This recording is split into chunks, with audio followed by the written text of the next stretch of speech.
पार्लिमानी इंतखाबात से कबल कांग्रेस के गढ़ भोकर में बगावत के आसार पैदा हो गए हैं। पार्लियामेंट और असेंबली इंतखाबात से कबल भोकर तालुके में कांग्रेस इंतशार का शिकार हो गई है। हाल ही में जगदीश पाटिल को भोकर तालुके का सदर नामजद किया गया है। पार्टी लीडरों ने इस नामजदगी पर एतराज जताया। तालुका सदर के ओहदे की दौड़ में जगदीश पाटिल के अलावा गोविंद पाटिल भी शामिल थे, लेकिन पार्टी ने जगदीश पाटिल को दोबारा तालुका सदर बना दिया। हालांकि कांग्रेस ने दीगर 15 तालुकों में इंतखाबी अमल के जरिए तालुका सदूर का इंतखाब किया, लेकिन भोकर में जगदीश पाटिल की मुखालिफत के बावजूद इंतखाबी अमल के बजाय नामजदगी को फोकियत दी गई। यही वजह है कि गोविंद पाटिल ने पार्टी की अदम तवज्जुही के खिलाफ मोर्चा खोल दिया है। गोविंद पाटिल का इल्जाम है कि जगदीश पाटिल की सदारत में भोकर में कांग्रेस कमजोर हुई और कॉरपोरेटरों में फूट और बदनवानी के मामला दर्ज किए गए। गोविंद पाटिल का कहना है कि जगदीश पाटिल में कायदाना सलाहियत नहीं है, जिसकी वजह से पार्टी के लीडर और कारकुन पार्टी से दूर हो रहे हैं। गोविंद पाटिल साबिक में राष्ट्रवादी पार्टी के शहर सदर रह चुके हैं। कांग्रेस में उनकी शमूलियत के बाद राष्ट्रवादी पार्टी भोकर से तकरीबन खत्म हो गई, लेकिन कांग्रेस में इन्हें नजरअंदाज कर दिया गया। हालांकि तालुका सदर के ओहदे पर गोविंद पाटिल मजबूत दावेदार माने जा रहे थे, लेकिन दोबारा जगदीश पाटिल को ये ओहदा दिए जाने से माना जा रहा है कि कांग्रेस से एक बड़ा ग्रुप बगावत कर सकता है।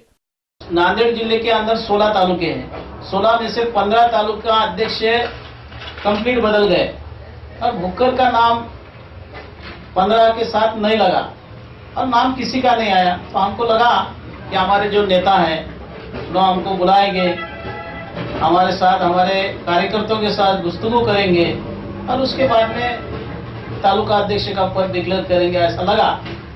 पर ऐसा नहीं हुआ। 8 दिन के बाद फिर से वही हमारे दोस्त जगदीश पटेल का नाम आया है और आज से नहीं, आगे गए 5 साल से वो अध्यक्ष है।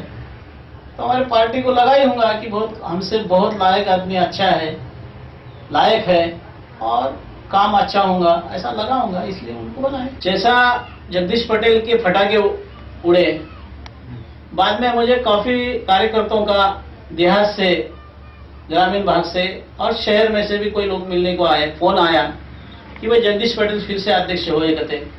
मैंने हुए होंगे तो हम क्या करना, अगर तुमको नहीं बनाया, उन्होंने चर्चे में थे तुम, और ऐसा कितने दिन तक चलेगा, क्या करना, ऐसा उन्होंने मुझे बोले।